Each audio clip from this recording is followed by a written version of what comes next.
प्रेम के भूखे भोलेनाथ। 16 सोमवार की अद्भुत कथा। भगवान शिव अपनी पत्नी पार्वती के साथ एक बार घूमते हुए धरती के अमरावती शहर पहुँचे। वहाँ शिव जी का एक बड़ा सा मंदिर राजा ने बनवाया था। शिव पार्वती दोनों को वह मंदिर पसंद आया, इसलिए दोनों वहीं रहने लगे। कुछ दिनों बाद माँ पार्वती ने भोलेनाथ से कहा, प्रभु मुझे चौसर खेलने की इच्छा है। भगवान ने सारा इंतजाम किया और दोनों आराम से चौसर खेलने लगे। तभी वहां मंदिर के पुजारी आ गए। पुजारी को आता देख माँ पार्वती ने पूछा, आप बताइए हम दोनों में से कौन यह खेल जीतेगा। जवाब में उन्होंने कहा, महादेव ही जीतेंगे। जैसे ही चौसर का खेल खत्म होने लगा तो पार्वती माँ जीत गई। माता पार्वती ने पुजारी की बात गलत साबित होने पर उन्हें झूठ बोलने की सजा के रूप में श्राप देकर कोढ़ी बना दिया। फिर पार्वती शिव जी के साथ कैलाश लौट आई। अब लोग उस कोढ़ी पुजारी से दूर भागने लगे।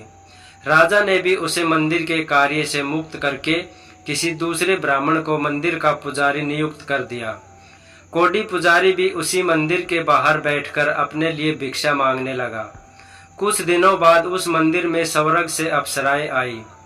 पुजारी को देखकर उन्होंने उसकी हालत का कारण पूछा। उसने माँ पार्वती द्वारा मिले श्राप के बारे में उन्हें बता दिया। सारी बातें जानने के बाद अप्सराओं ने पुजारी को पूरे 16 सोमवार तक विधिवत व्रत रखने के लिए कहा।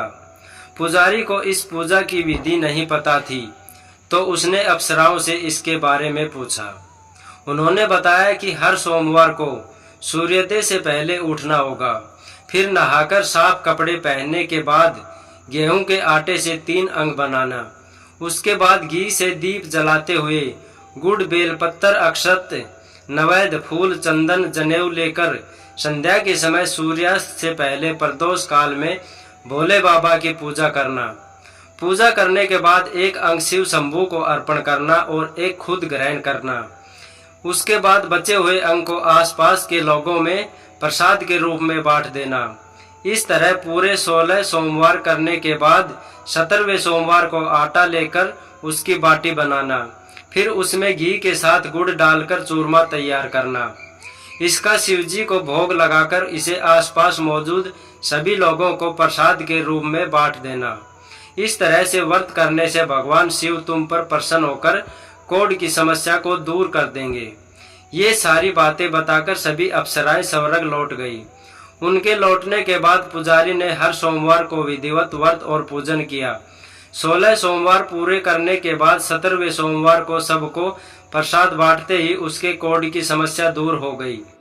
पुजारी के ठीक होने पर राजा ने दोबारा उस मंदिर में पूजा पाठ करने का जिम्मा उसे सौंप दिया।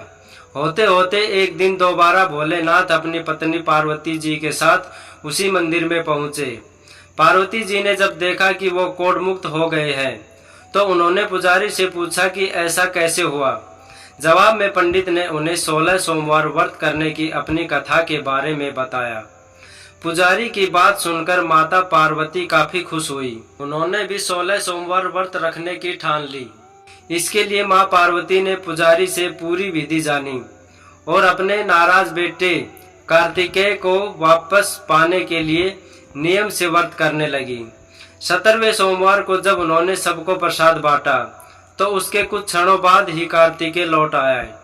उन्होंने माँ पार्वती के पास पहुंचकर पूछा, माता अचानक कुछ हुआ कि मेरा सारा गुस्सा ही खत्म हो गया, क्या आपने कोई उपाय किया था?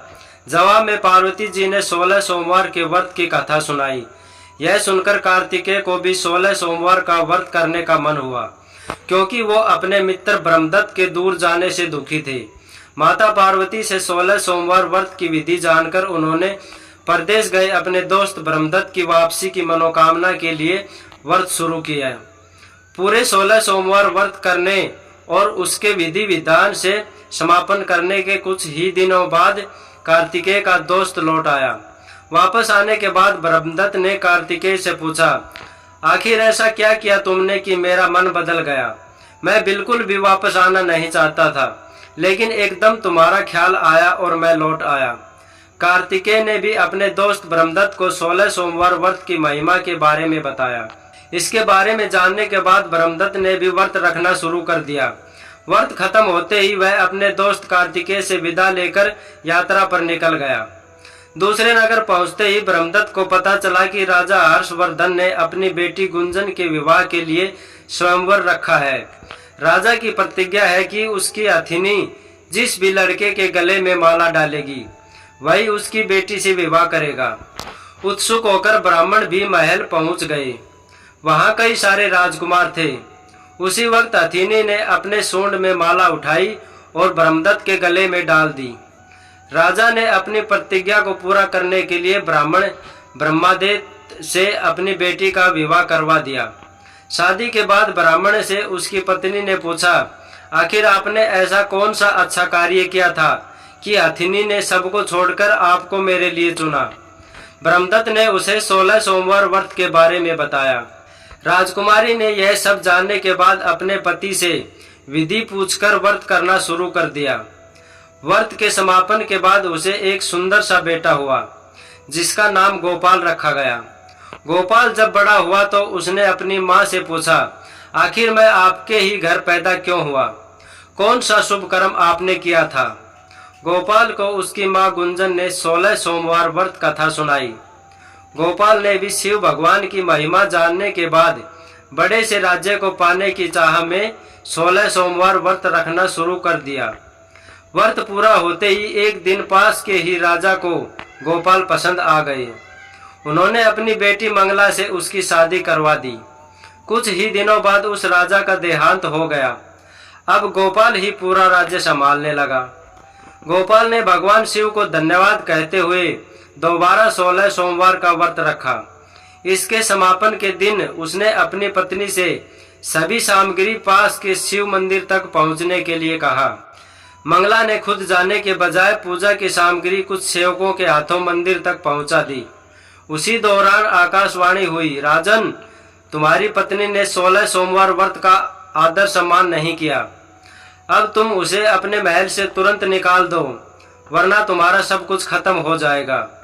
गोपाल ने अपनी पत्नी को अपना आदेश न मानने और भगवान शिव के अनादर के लिए महल से निकाल दिया। अब वह भूखी प्यासी दर दर भटकने लगी। उसे जो भी सहारा देता उसका सब कुछ चौपट हो जाता था। एक दिन उसने एक बुढ़िया की सूत की गठरी को छुआ तो सारा सूत हवा में उड़ गया। फिर उसे एक तेनाली ने रहने के लिए घर दिया तो उसके सारे तेल के मटके खुद ब खुद टूटने लगे। ऐसी मनुष्यत को देखते हुए हर किसी ने उसे अपने यहाँ से निकाल दिया। अब उसकी कोई मदद नहीं करता था। प्यास के मारे जब वो किसी नदी के पास पानी पीने के लिए पहुंचती तो वह नदी सूख जाती। फिर एक दिन वह जंगल में पेड़ के नीचे छांव पाने के लिए बैठी।